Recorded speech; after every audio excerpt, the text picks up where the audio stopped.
Welcome to Helping Hands. This is the program that celebrates the people across Australia who make the world a better place.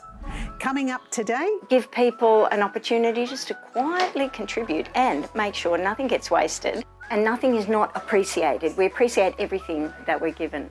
The bargains you find at an op shop. There's a lot of things flying at us in our modern, especially Western world. We talk about competing priorities and we invite you to connect at helpinghands.tv. The first op shop in Australia was started in the 1880s by the Salvation Army and were known as recycling depots and were set up to provide work, food and shelter for people in need. The name changed in the 1920s and they became known as the Local Opportunity Shop to better describe the experience for the buyer. Today, op shops across Australia are full of interesting items to buy and people with a wealth of community spirit.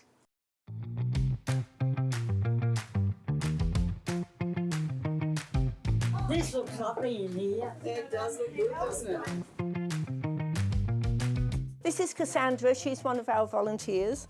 We did have a customer here come here a lot. Well, you know the one that did theatre shows and always got his outfit? Oh yes, we had one of the dressers who worked in musicals and he used to come here because sometimes we'd have quite, retro clothing or quite bright clothing and he would come here to buy that. We would have people come here purely to buy kids stuff, or I would have people come here to send things to Fiji or other countries, and they'll buy a bulk, big piles of clothes which will cover the entire front table type of thing, and they'll send it for family or friends, and sometimes when in that situation, Anne will give them a discount on it as well to help them out.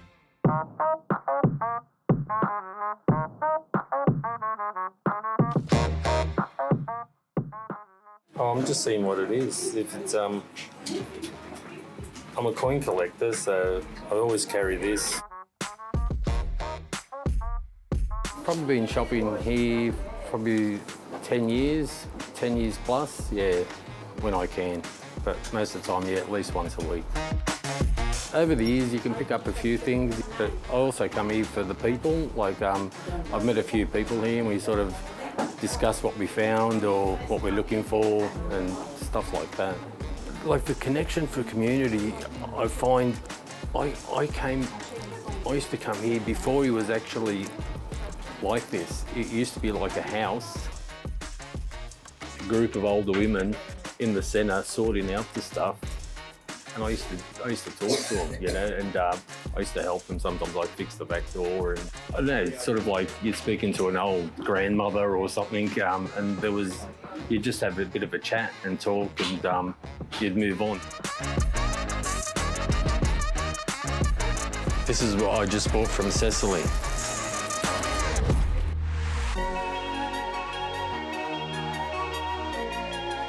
Someone had a fantastic dream that we could open an opportunity shop here to help the local community. It's one of the lowest socioeconomic local government areas in New South Wales. Sometimes people who are new to our country come out this way. It's cheaper to get housing, to get rental. They're looking for ways to get on their feet, get started in Australia. People have a lot of needs, and something like this, which provides all sorts of goods for low prices, makes a big difference. This is our jewellery section. We have a lot of different types of jewellery. These are our good jewellery that we put a lot on. It's just very ornate. It's got the necklace and the earrings for pisties, and these are just our cheap bangles for kids. This is just one of the types where they can sort of look at the price tag. But these are all donated to us. Some come in with other clothing or bric-a-brac. Sometimes when we get the really good stuff, we take them to a jeweller who assesses them and gives us an idea of what price we should put on them. Price range, children's bracelets are 10, but generally they're from 50 cents up to about $10. Sometimes with better jewellery are a bit more. We just have a great fun time, and it's really nice to get out of the house and be with other people without being pressured. After the break, the people who make it work. People who just come in to spend 20 minutes chatting to someone who'll listen, just to keep up with what's going on.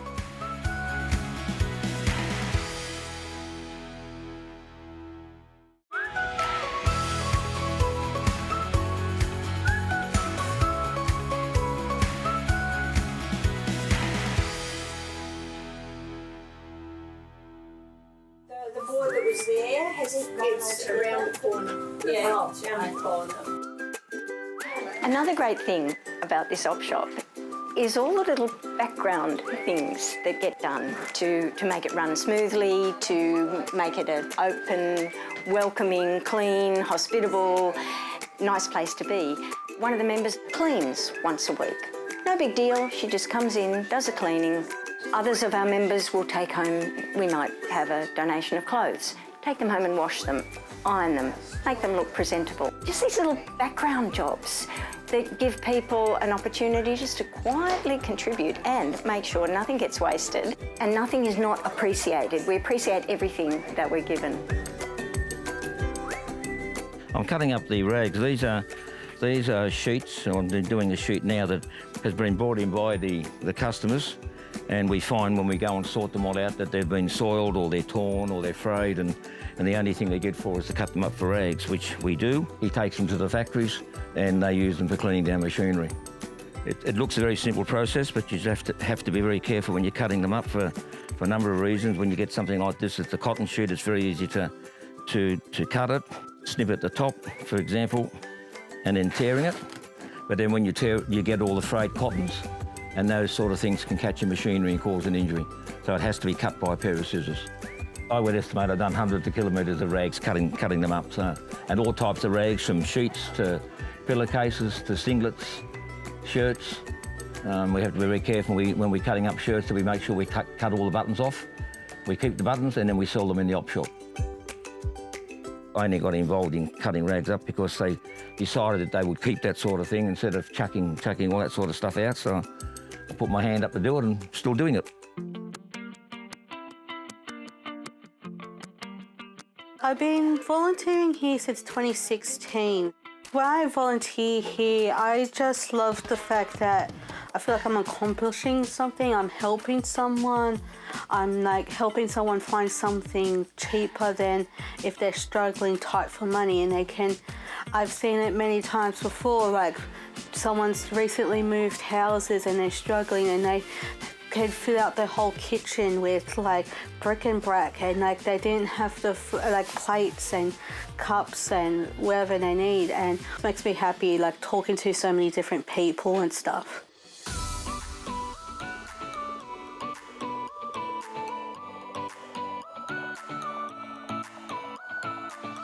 I'm Angela Cook and I've been volunteering here for about 20 years. I look after the craft, so when we get donations in, I take it all home and sort it and see whether it's saleable, useful. The sort of things that might come in, like this is an embroidery set. Somebody bought it a few years ago, no doubt. They started doing it, they changed their mind or for whatever reason decided they didn't want it anymore. So we put our price on it and put it in the shop. Knitting needles, if there's a pair, we keep the pair. If there's just one, we'll probably throw the odd one away. This is that sort of sand that kids put into bottles and make decorative sort of things. I mean, we're selling that 50 cents a bag, but it's about $6 retail. It's cheap, you know, it's affordable. People come in, you know, looking for things for all different kinds of reasons. They might come in and sell the buttons, they're 10 for 20 cents, and they might buy a handful of those buttons and glue them onto a picture, and they haven't paid a lot of money. It's great to be able to come here and do that kind of thing. If you are a helping hand or would like to see a helping hand from your local community featured on this program, visit our website and be in touch. We'd love to hear about the people and organisations across Australia who are making the world a better place. We'll see the third and final instalment of the Op Shop story next week and meet more of the interesting people and volunteers who make it work. Visit helpinghands.tv to find out more about the Wentworthville Op Shop and click through to the Helping Hands directory.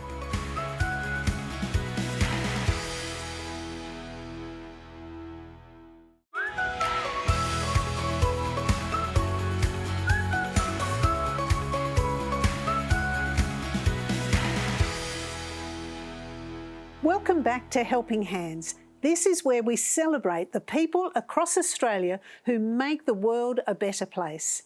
Many of us have busy lives and it can sometimes be difficult to keep all of the balls we have to juggle up in the air. The panel joined Laura in the studio today and look at how we can all manage our competing priorities. Thanks so much for joining us. With me on the panel today, we have Nathaniel Marsh from Dads for Kids. We've got youth worker Nathan Brewer and also psychologist Colette Smart. Thank you all so much for joining us. Colette, with this idea of, the way we build our life, what we include in it, sometimes we've got so many different things going on. Why do we do that? Why are we so compelled to fill our time? I think life is full for everybody. We've got work. If you're a parent, you've got those added responsibilities. You want to connect with people that you care about, that you love. So there's a lot going on. I think, though, as human beings, we have this deep need for significance. We want to feel that we matter. We want to feel seen. We want to feel like we belong. And sometimes we can pursue other things to try and fill that need. So how big is my house makes me feel really significant. What car do I drive? What's my status in my job, in my community? What kind of parent am I? Because that reflects on me. And then what achievements do my kids have? Because that also reflects on me. And so we can sometimes then pick up more and more things to try and add to how we feel significant. And that's where the danger comes in with this overload, where we can end up feeling burnt out. How does it affect our personal health, our relationships, when we just try to fit so much into our days? Burnout. And burnout is different to diagnosed depression or anxiety. You can have the two together, but burnout can happen for people when their plates are overloaded. And we always look at three areas. We look at the physical side. So are you sleeping less, or are you more tired? Are you not eating well anymore? Anything physical going on in your body, headaches. The emotional side, are you exploding? Are you crying more? Are you lashing out at other people? And then the behavioural side of it is, are you procrastinating? Are you less motivated than you were before? So you're not doing the things that you should be prioritising. So we're kind of looking at that pattern of changes in your day-to-day life. Nathaniel, do you see this with dads, trying to fill the days a lot, maybe prioritising work, prioritising that need to be a provider over actually connecting with their kids? Definitely. It's a challenge. It's a real challenge for us dads. We've really got to try and simplify our lives as much as we can. And I know for my wife and I, when we were younger, we just used to sort of say yes to everything. And then one day we sort of had this epiphany. It's, what are we doing? We're just running ourselves ragged. And especially with kids coming along, my wife and I, we have 5 daughters. That really forced us to say, well, what are the main things? What's the main game here? And my mum has an analogy where she talks about a cup, and you fill it with the big rocks. They're like the main things. That might be family, your job. You have these big rocks, and then you can fit the other little things in around it. So that's a simple thing, but that's always helped me with how I think about my life and our life as a family. So I think there is great power in simplifying things as much as you can. Obviously, we have competing priorities. There's a lot of things flying at us in our modern, especially Western world. But if we can, as Colette said, just really focus on the main thing and hopefully help us live better, happier lives. I'm so conscious though of the single parents. I know that there will be single parents watching and going, but I'm just trying to, I have to work extra. Some single mums are working 2 jobs to just feed their children. So this is not me or us saying, well, you know, stop working and only prioritise your children. We've got to sometimes simplify and perhaps choose one sport or one activity that they can do, because our family is going to be better off with a little bit less where we can. And so it's looking at families and their dynamics. One thing I had to learn, especially though, it's sometimes asking for help too, because this is my personality. I'm sort of like, no, we just that sort of stoicism, which is a positive attitude. But if you're letting that sort of, you know, just meaning you're just grinding away and potentially burning yourself out, sometimes acknowledging that you have too much on your plate. For me, that's hard, but you've just got to do it sometimes and ask for help. And it's not just adults that are in this situation and parents, it's also young people as well. Kids increasingly have more and more extracurricular activities, and so it's hurting them in a couple of ways. One, they feel the pressure to be excellent at everything when that's not even possible. And two, it's limiting their free play and their friendship. And actually, you look into the research, and free play is so good for you, because free play, kids will often do things that are slightly risky. And so actually you deal with regular small doses of fear and anxiety in a positive way. And so when adulthood comes and you face real fear and anxiety, you can deal with that because you've practiced that with free play. And it also teaches you how to share, how to be democratic with others. And so being in constant structure, being constantly around adults who are always kind of overseeing you, it's actually really beneficial to have free time, do free play, go outside, do things that are not too risky. You don't want to climb to the top of a tree and then jump off, but a little bit of risk, a little bit of fear, interaction with others, a really helpful thing for kids, which is being taken away because of all the extracurriculars they're doing. And giving our kids some downtime. So, and I know that the struggle is always, you know, having their phones, having our phones, but helping our children to structure downtime away from screens outside, where they can just think or kick a ball without their phones next to them, particularly teenagers, is a healthy part of getting that balance right, because our heads are so crowded as it is, and then we're still adding screens to that, and so we're adding to the noise. And so perhaps that's one area we can, when we go, I've got nothing to put down, well, maybe we do. We can just put the phone down for a little bit and be present. So would you say that's the secret, right? Having some downtime, having these spaces, like, is that what you do, Nathaniel, to try to strike that balance in all of this? 100%, yeah. We have a strict no phones at the table rule. That's a big one. I think just the power of play. I love that you mentioned that, Nathan, because I think it was Albert Einstein that said the highest form of learning is play. And it reminds me of this morning, we had a new dishwasher installed this morning, and the plumber, when he took the old one away, said, "Do you want me to take the box?"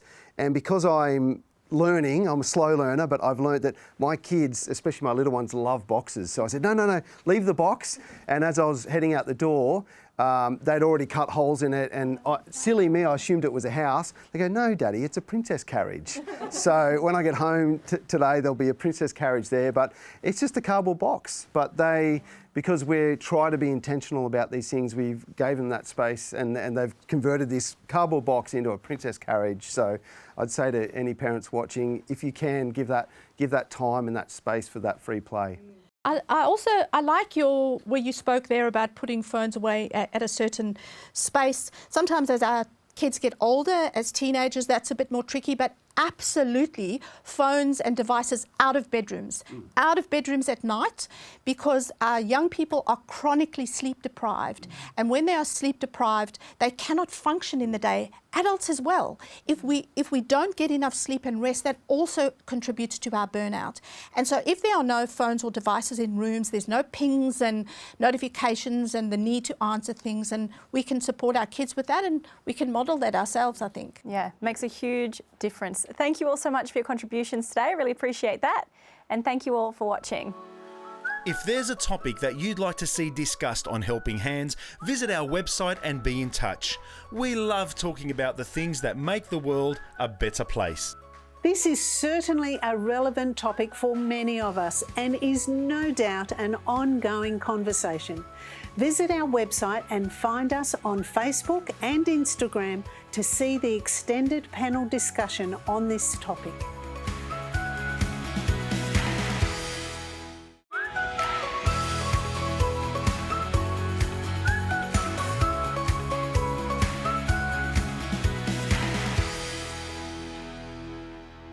I've seen many people experience burnout and be overwhelmed with many responsibilities that life throws our way.